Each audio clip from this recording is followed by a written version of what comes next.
ഈശോ മിശിഹായ്ക്ക് സ്തുതിയായിരിക്കട്ടെ.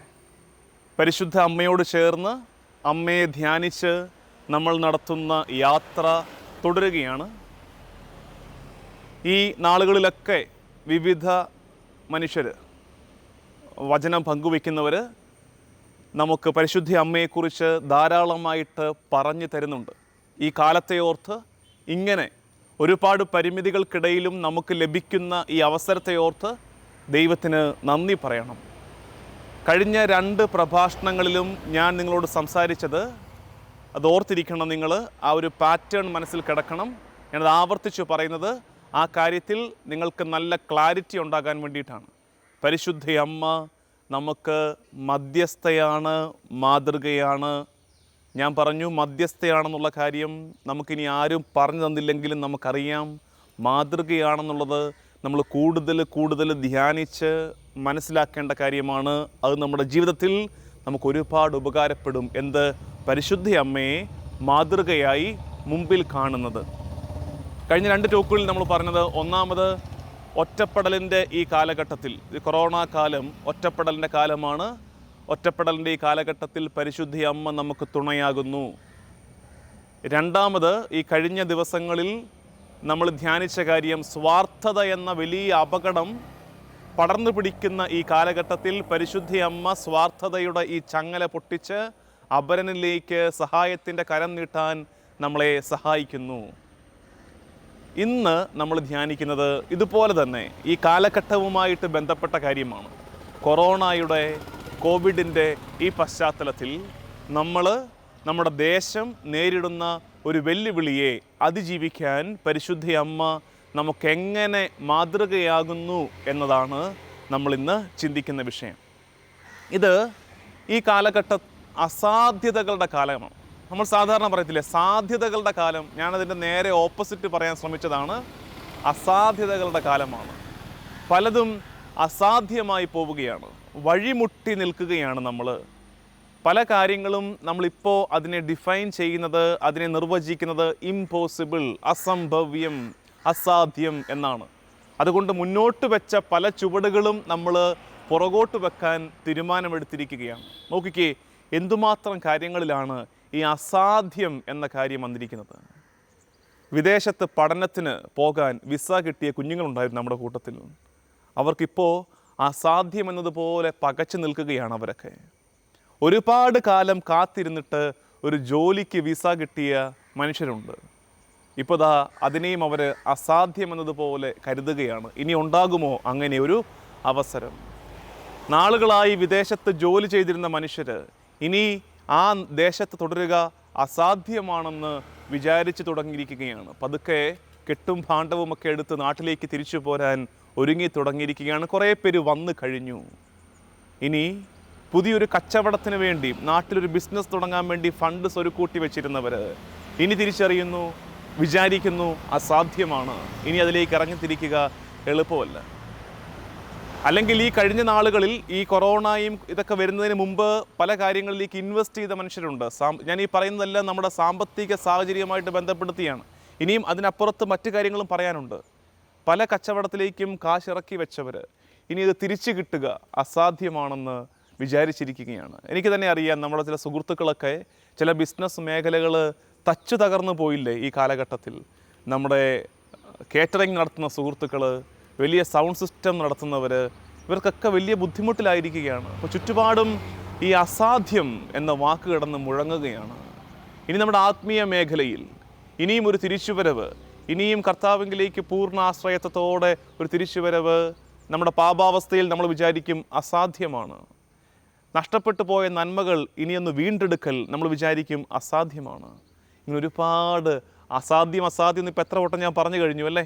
ഒരുപാട് അസാധ്യതകളുടെ നടുക്ക് നമ്മൾ നിൽക്കുകയാണ്. ഇതൊന്നും നമ്മളെ കൊണ്ട് കൂട്ടിയാൽ കൂടില്ലെന്നുള്ള തിരിച്ചറിവിൻ്റെ നടുക്ക് നമ്മൾ നിൽക്കുമ്പോൾ പരിശുദ്ധ അമ്മ നമുക്ക് എങ്ങനെ മാതൃകയാകുന്നു, അതാണ് നമ്മൾ ചിന്തിക്കുന്ന കാര്യം. പരിശുദ്ധ അമ്മയുടെ ജീവിതത്തിൽ ഒരു ഉദാഹരണമുണ്ട്. ഇതിന് നമുക്ക് കണ്ടുപഠിക്കാൻ ഒരു ഏടുണ്ട്. ഏതെന്നറിയാമോ? പരിശുദ്ധ അമ്മ കാനായിലെ കല്യാണ വീട്ടിൽ എടുത്ത റോള്. നമ്മൾ പല വട്ടം, പല ആവർത്തി, പല രീതിയിൽ ധ്യാനിച്ചിട്ടുള്ളതാണ് കാനായിലെ കല്യാണ വീട്. അവിടെ സംഭവിച്ചത്, ഞാൻ ഈ പറഞ്ഞു വന്ന ഒഴുക്കിൻ്റെ ബാക്കിയായി നിങ്ങൾ ചിന്തിച്ചു നോക്കിക്കേ.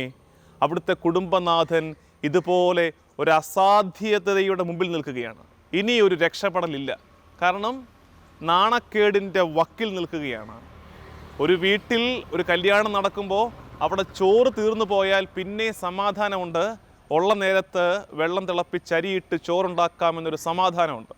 അതിന് കുറച്ച് നേരം ഒന്ന് ആളുകൾ കാത്തിരുന്നാൽ മതി. അങ്ങനെയല്ല വീഞ്ഞായി വരണമെങ്കിൽ കാലങ്ങളെടുക്കും. അതുകൊണ്ട് ആ കുടുംബനാഥൻ തീരുമാനിച്ചു, ഇനി ഈ പ്രശ്നത്തിൽ നിന്ന്, ഈ സാഹചര്യത്തിൽ നിന്ന് ഒരു പുറത്തു കടക്കൽ അസാധ്യമാണ്, ഒരു രക്ഷപ്പെടൽ അസാധ്യമാണ്, ഒരു തിരിച്ചുവരവ് അസാധ്യമാണ്. അതുകൊണ്ട് പതുക്കെ ഇന്ന് നമ്മളിൽ പലർക്കും സംഭവിച്ചിരിക്കുന്നത് പോലെ വീടിൻ്റെ ഉള്ളറകളിലേക്ക് ഉൾവലിയാനുള്ള പ്രലോഭനമുണ്ടായി. നാണക്കേട് കൊണ്ട്, മനുഷ്യരെ ഫേസ് ചെയ്യാനുള്ള ബുദ്ധിമുട്ട് കൊണ്ട് ഉൾവലിയാനുള്ള പ്രലോഭനത്തിൻ്റെ മുമ്പിൽ നിൽക്കുന്ന കുടുംബനാഥൻ്റെ ഈ കുടുംബക്കാരുടെ മുമ്പിലേക്കാണ് പരിശുദ്ധ അമ്മ വന്നിട്ട് പറയുന്നത്, കർത്താവിലേക്ക് നോക്ക്, ഈശോയിലേക്ക് നോക്ക്, അവൻ പറയുന്നത് പോലെ ചെയ്യ്, അവൻ പറയുന്നത് പോലെ ചെയ്യ്. അതായത് ഈ കൊറോണ ഈ നമ്മളെ വലയ്ക്കുന്ന കാലത്ത് ഒരുപാട് ബുദ്ധിമുട്ടുകളുടെ പങ്കപ്പാടുകളുടെ നടുക്ക് നമ്മൾ ജീവിക്കുന്ന ഈ കാലത്ത് അസാധ്യമെന്ന് പലതിനെയും നമ്മൾ വിലയിരുത്തി നിർവചിച്ച് മാറ്റിവെച്ചിരിക്കുന്ന ഈ കാലത്ത് പരിശുദ്ധ അമ്മ പറയുന്നു, ഒന്നും അസാധ്യമല്ല, ഒന്നും അസാധ്യമല്ല, എല്ലാം സാധ്യമാണ്, എല്ലാം നടക്കും, എല്ലാം ശരിയാകും, വിഷമിക്കാതിരിക്കുക, ഈ കണ്ണീരൊക്കെ മാറും, ഇപ്പോൾ ഈ നിമിഷം കർത്താവ് ഇടപെടും, അതുകൊണ്ട് തളർന്നു പോകാതിരിക്കുക, എല്ലാം ശരിയാകും. പക്ഷെ ഒരു കാര്യം ചെയ്യണം, എന്ത്? അവൻ പറയുന്നത് പോലെ ചെയ്യ്, കർത്താവിങ്കലേക്ക് നോക്ക്. ഒന്നാമത് ചെയ്യേണ്ടത് കർത്താവിൽ ആശ്രയം വയ്ക്ക്. എൻ്റെ പ്രിയമുള്ള ദൈവജനമേ, ഈ കാലഘട്ടത്തിൽ ഈ അസാധ്യതകളുടെ നടുക്ക് എനിക്ക് പറയാനുള്ളത്, നമ്മളെ കൊണ്ട് കൂട്ടിയാൽ കൂടില്ല എന്ന് നമ്മൾ തിരിച്ചറിഞ്ഞുകൊണ്ടിരിക്കുന്ന ഈ കാലത്ത് ദൈവത്തിൻ്റെ കരം വിട്ട് കളയരുത്. അത് അങ്ങേയറ്റത്തെ മണ്ടത്തരമായി പോകും. പലരും ഇപ്പോൾ ചോദിക്കുന്നു, ഇനിയിപ്പോൾ പള്ളിയിൽ പോകേണ്ട കാര്യമുണ്ട്, ഇത്രയ്ക്ക് കണ്ട കർത്താവ് നമ്മളെ കൈവിട്ട് കളഞ്ഞില്ലേ, ഇങ്ങനെ ഒരു നിരാശയുടെ വക്കിലേക്ക് നമ്മളെ വിട്ട് കളഞ്ഞില്ലേ, ഇനി പള്ളിയിൽ പോക്ക് വേണോ എന്നൊക്കെയുള്ള പൊട്ടത്തരങ്ങൾ നമ്മൾ സംസാരിച്ചു പോകരുത്. ഇപ്പോൾ കർത്താവിൻ്റെ കൈവിടരുത്. ഈ നേരത്ത് കർത്താവിങ്കിൽ അധികമായിട്ട് ആശ്രയം വയ്ക്കാൻ മറക്കരുതേ. കർത്താവിങ്കിൽ അധികമായിട്ട് ആശ്രയം വയ്ക്കണം. യേശയ്യാ പ്രവാചകൻ്റെ പുസ്തകം 1 പറയാനുള്ളത്, അസാധ്യതകളുടെ നടുക്ക് പരിശുദ്ധ അമ്മ പറയുന്നു, ഈശോയിലേക്ക് ചെല്ല്. അതായത് കർത്താവിൽ ആശ്രയം വയ്ക്ക്, കർത്താവിൽ ആശ്രയം വയ്ക്ക്. യേശയ്യാ പ്രവാചകൻ്റെ പുസ്തകം 12 അധ്യായം 2 വാക്യം. യേശയ്യാ 12:2 എടുത്തു. ഇതൊക്കെ അടിവരയിട്ട് സൂക്ഷിച്ചു വെക്കേണ്ട ബൈബിൾ വാക്യങ്ങളാണ്. ഇത് കാണാപ്പാഠം പഠിച്ച് ചങ്കോട് ചേർത്ത് കൊണ്ടു നടക്കേണ്ട ബൈബിൾ വാക്യങ്ങളാണ്. യേശയ്യാ 12:2 ഇതിങ്ങനെയാണ്, ഇതാ ദൈവമാണ് എൻ്റെ രക്ഷ, ഞാൻ അങ്ങയിൽ ആശ്രയിക്കും, ഞാൻ ഭയപ്പെടുകയില്ല. എന്തെന്നാൽ ദൈവമായ കർത്താവ് എൻ്റെ ബലവും എൻ്റെ ഗാനവുമാണ്, അവിടുന്ന് എൻ്റെ രക്ഷയായിരിക്കുന്നു. കർത്താവാണ് എൻ്റെ ബലമെന്നേറ്റു പറയുകയാണ്. ഇപ്പോൾ കയ്യിലൊന്നുമില്ല, ഇറക്കിയതൊക്കെ പോയി, പുതിയതായിട്ട് ഇറക്കാൻ പേടിയാണ്, വരുമാന മാർഗങ്ങൾ അടഞ്ഞിരിക്കുന്നു, സമാധാനവും സ്വസ്ഥതയും പോയി. അതിൻ്റെ നടുക്ക് നിന്നുകൊണ്ട് ചെയ്യേണ്ട കാര്യം കർത്താവിങ്കിലേക്ക് ആശ്രയം വയ്ക്ക്. നമ്മളെ തന്നെ കർത്താവിങ്കിലേക്ക് ചാരി നിർത്ത്. ഈ നേരെ നിൽക്കാൻ ബലമില്ലാത്തവർ എവിടെയെങ്കിലും ചാരി പിടിച്ച് നിൽക്കില്ലേ? ഞാനിപ്പോൾ ഒരു ചെറിയ മേശ ഇവിടെ ഇട്ടിട്ടുണ്ട്, ഒരു ചെറിയ പരിക്കിൻ്റെ ബാക്കിയായിട്ട്, ഒരു പിടുത്തത്തിന് വേണ്ടിയിട്ട്.